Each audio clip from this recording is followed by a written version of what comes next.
Hello, I'm Andrey Ponochevny, one of the screening judges for the Nashville International Chopin Piano Competition, which will take place in October 2023.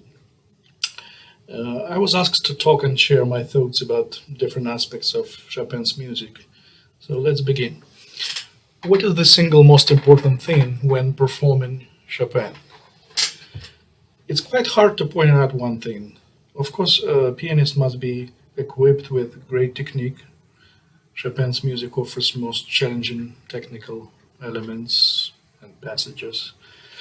Everything is important. The sense of rhythm, particularly when more rhythmically oriented repertoire is being played, such as polonaises or mazurkas.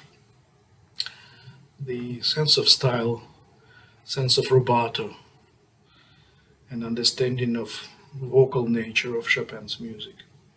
But I think if I have to pick one, I would say this is the personality, the unique voice of the musician that would attract my attention the most.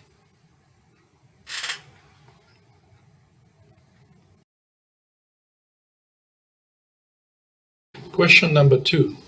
What Chopin works should one avoid when participating in competition?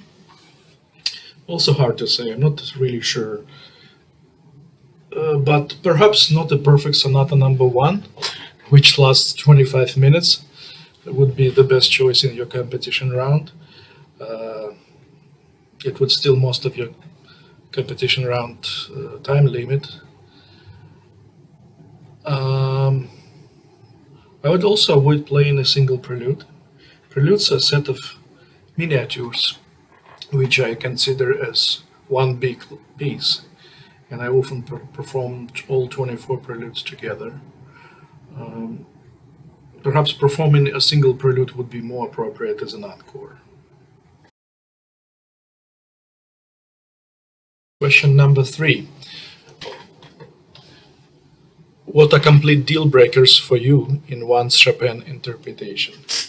Um, Bad taste, bad rubato, lack of sincerity and sensitivity, treating the piano as a percussion instrument.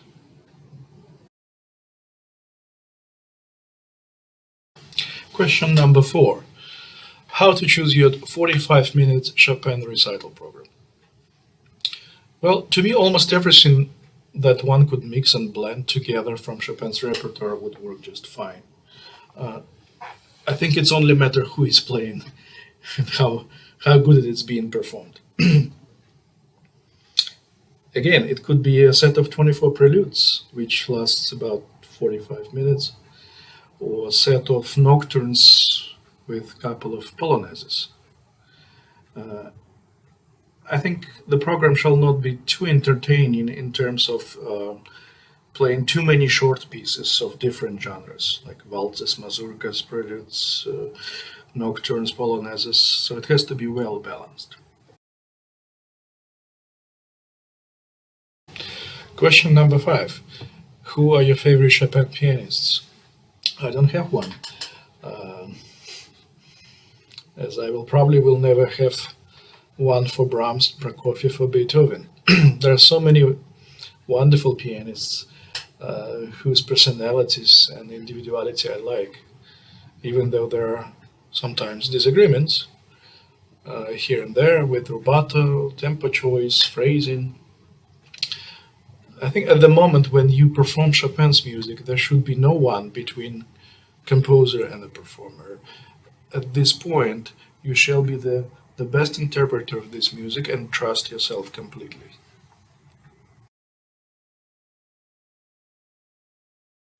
Question number 6. How do you deal with nerves while performing? Well, first of all, it really depends on preparation, how well I'm prepared, and how well and confident I am with the repertoire. Also, playing the piece for the first time is an exciting but also very challenging situation. This could often end up with unpredictable result. Somehow we have to learn how to direct, how to transform our nervousness into the excitement and balance the adrenaline level and sense of control, the emotional side of playing with intellect. Question number 7. What piano advice would you give to yourself if you could go back in time? Yes, sometimes we look back and think, what would you do differently in life and particularly in your profession? If I would have to go back, I would suggest to myself to spend practice time much more effectively and productively, um, combining the physical and technical aspects of playing with emotional and spiritual one more productively. I would also try to learn more repertoire. We know that everything we learned at the young age stays in our memory forever. Unfortunately, many young pianists participate in competitions too often and use the same repertoire over and over again. I look forward to hearing all preliminary recordings. I wish all contestants great success.